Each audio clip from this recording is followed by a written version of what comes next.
I'm trying an experiment. I've been feeling really unfocused lately, which makes me feel unproductive, which makes me feel frustrated. Being someone with ADHD really does not help with that. But I recently saw a video interview with Casey Neistat, one of my favorite YouTubers, in which he said that he starts every morning with a run because he wants to start every morning with a win.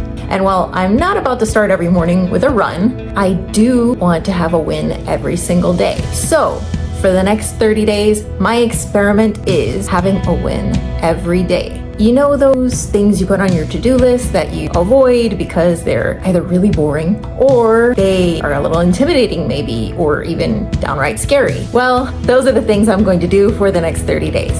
Wish me luck.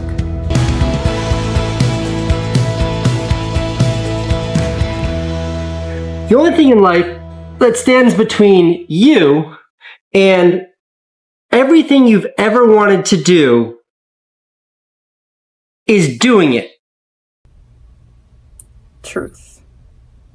In his groundbreaking book, The War of Art, author Steven Pressfield talks about the concept of resistance. Although he's speaking mainly in regards to the act of producing creative work, his argument can apply to any type of challenge we need to overcome in order to get a desired result. Mr. Pressfield talks about resistance as an entity, a dark energy that manifests as a voice in our head that can persuade us to stop creating or stop showing up for the things that we've stated a desire to do.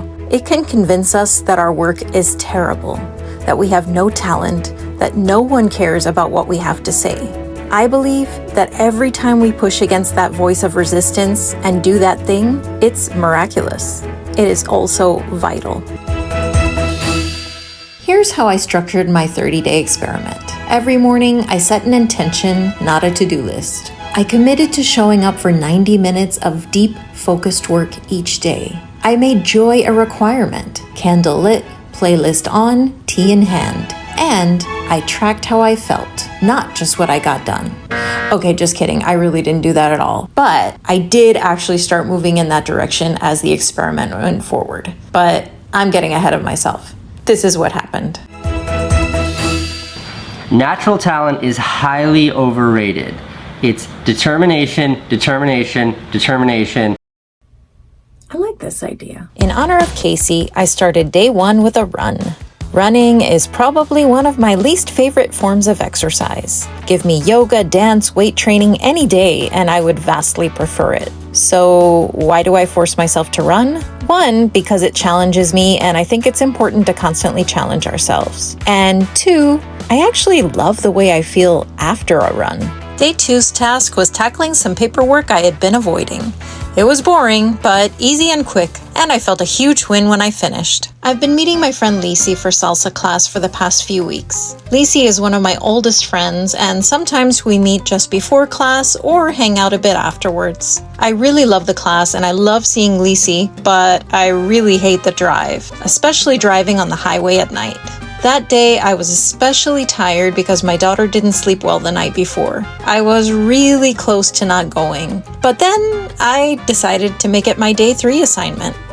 Okay, so now I remember why I went to class. It was awesome. When we have the urge to do something creative or maybe like a little out of the ordinary, there's a force, like a resistance that's like telling us every reason we shouldn't do it and like really just making us feel terrible about what we're trying to do, whether it's creating a work of art or trying something new, going to a new class, and that resistance, that kind of negative force is just saying like, no, like that's gonna be horrible. Why are you doing this? There's no point. And it's like this gravitational pull, and he talks about in the book how our war as artists is with this resistance. So even if you don't consider yourself an artist, I think every human is an artist of some kind, but it's just even about getting outside of yourself and just trying something new and experiencing life in a different way and getting out of your rut. So I think our war with this resistance, and we have to keep on challenging that. Yeah, I'll bet you next week I'm gonna have the same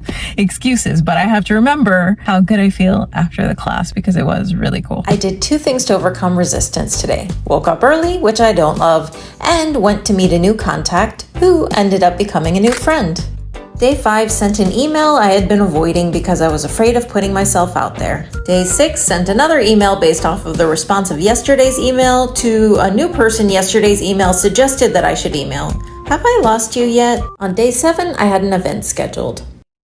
So you know those times where like you have something to do, like an event, and it's just like easier not to go, you know, there's a fine line between resistance and just self-care. If I was really legitimately exhausted, okay, but I wasn't. I just kind of didn't feel like it for some reason. So for me, that is a good reason to overcome that resistance. So I'm going. Week 1 insights. Number 1, accountability is everything. Several things I did this week were because I said I would do them, and I like to keep my word. Also, just knowing that I had committed to doing this 30-day experiment was a powerful form of accountability. As habits coach Katie Day told me in our recent interview, accountability, use deadlines. If anyone's watching and wants accountability, tell the internet what you're doing, and then go do it. When you're really resisting doing something that you know is for your highest good, try thinking as your future self and thank your present self for doing this for them. I know this sounds kind of cheesy, but that might just be the trick that works for you. In the end, I don't see procrastination as something that holds me back, but it's something I can harness to push me forward. By the way, now's a great time to subscribe if you haven't yet. On day 8, I spent an hour learning new recording software for an upcoming video interview on my channel. Learning new tech stuff is always super challenging for me, but it was worth it. Day 9 responded to lots of emails I had been putting off. I'm noticing a trend here. Day 10 made an appointment for an eye exam, another thing I had been putting off. On day 11, I was working all day on the plane, so I couldn't get to my resistance thing. So that meant doing double for the next day. I flew to Seattle for work. I sent an email that I had been putting off to a theater company asking about auditions. I have an acting background, and it's something that I've been missing in my life. For my second item, since I owed from yesterday, I was planning to go to a new yoga class in the area, but it was cold and rainy outside in Seattle. At first, I thought that was a good reason to go because resistance. But something was telling me it wasn't quite right. I decided instead to do another thing that I've been resisting, which is an exercise from a book I've been reading called Self-Compassion for Burnout. There's an exercise in there where you have to write a journal entry, a letter to yourself where you support yourself as a friend. I had been resisting it because it felt cheesy. So that journal entry was my resistance thing for the day. And you know what? It actually created a profound shift in self-compassion, something that I really struggle with. Day 13.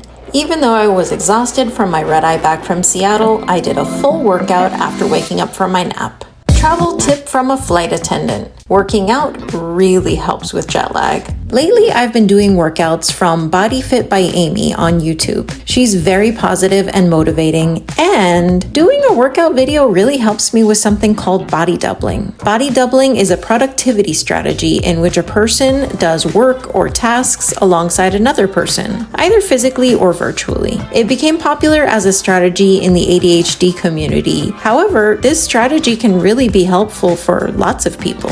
Day 14, went for another run. Just got back from my run.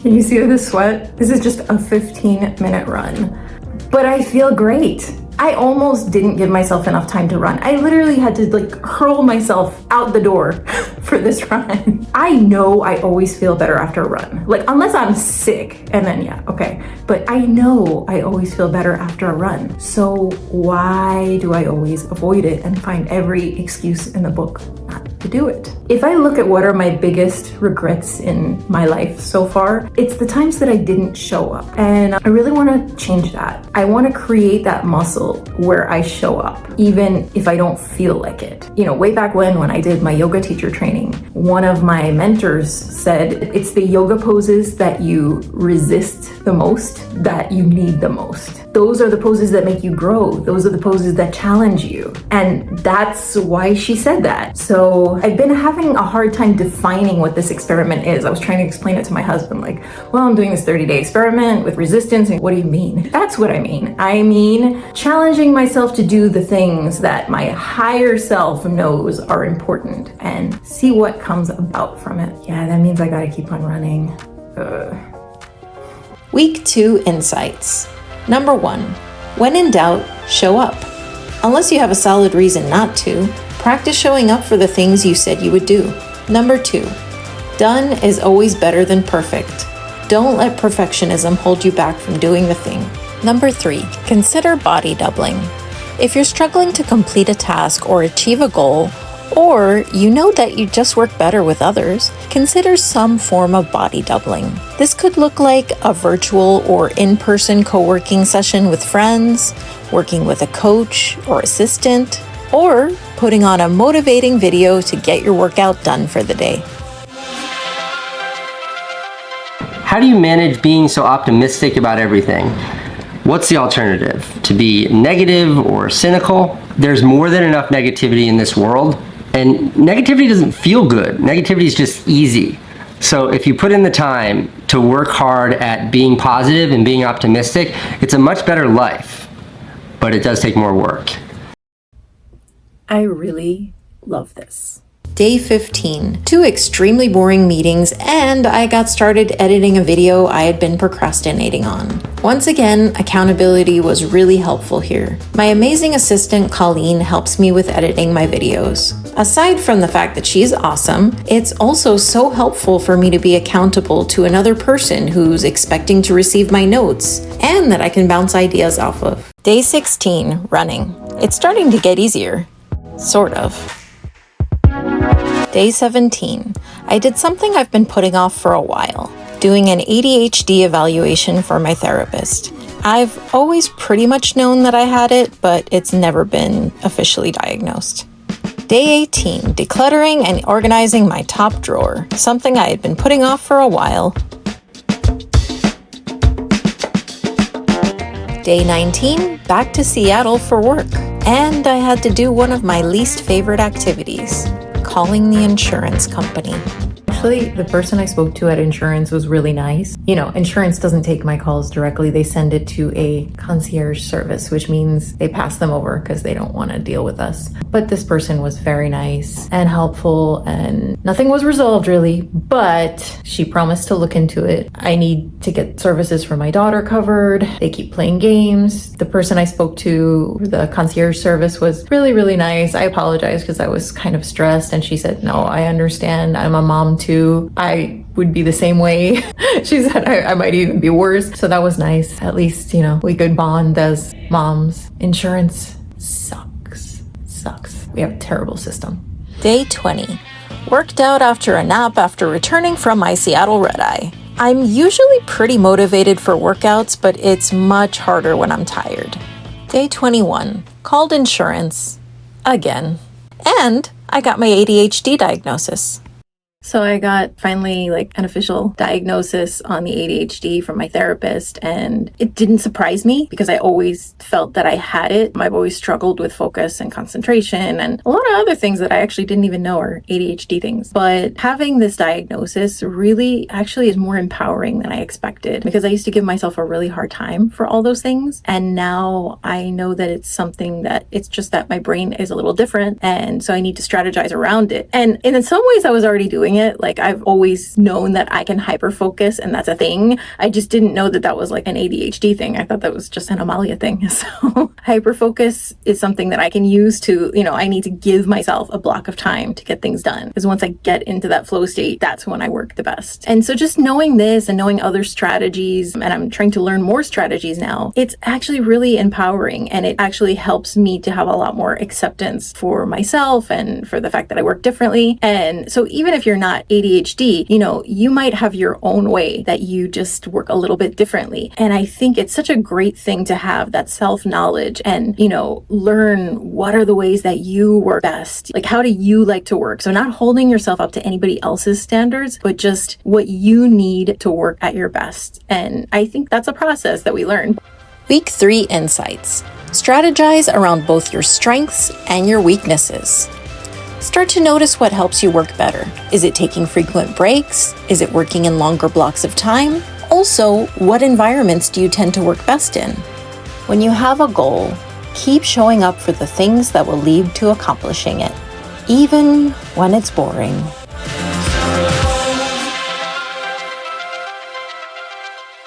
They call it attention deficit disorder, and this is dead wrong. It's attention deficit advantage. This is my superpower. Now I know why I like this guy so much. Day 22. Back to calling insurance for my daughter. This time I did it while doing red light therapy. Day 23. Insurance again. This time I did skincare while I talked. I'm realizing it makes me feel better to do something else while I'm doing something boring. To look into this, please. Thank you. Day 24. Spoke to both insurance and my daughter's provider at the airport just before work. I have a cold. I woke up late this morning. Feel unproductive.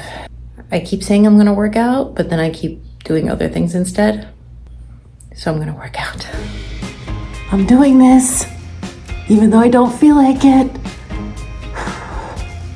Day 26. I called insurance again in the morning. And then something interesting happened that evening. Guess what? What? They're starting Sophia's services again. Oh, you know, seriously. Yeah, it finally worked. Awesome. Good job. Finally. Finally.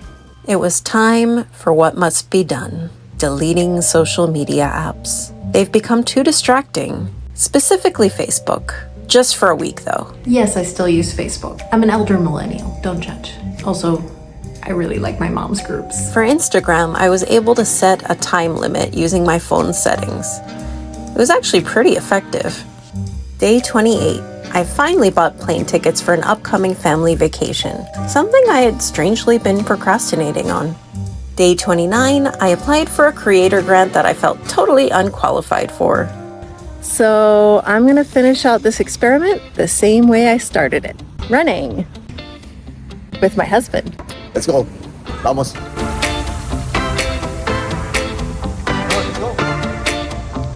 Yeah, he's way faster than me.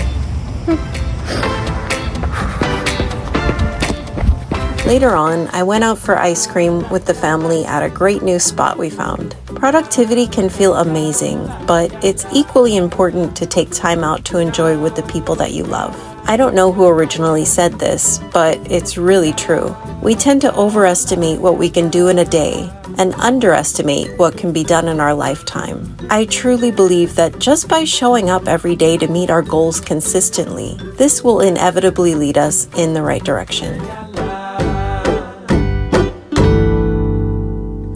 I have to say, this experiment did surprise me. Not necessarily in the ways I thought it would, but really just in what I learned about myself and about the way that I work, and also really how you can just create a habit for showing up. Because throughout the experiment, it actually became a lot easier to get myself to do things that I normally don't want to do, or I would avoid or put off to the absolute last second. So I think it's really worthwhile to build up that muscle. Remember, you don't have to get it perfect. Just keep showing up curiously and consistently. Thank you so much for joining me today. If you would like some journal prompts that can be really helpful in starting your own journey or experiment with productivity, there's a free PDF that you can grab. There's a link right down in the description. Thank you so much for joining me today. If you haven't subscribed yet, please do subscribe. We have so much great wellness content coming your way. And I will see you in the next video.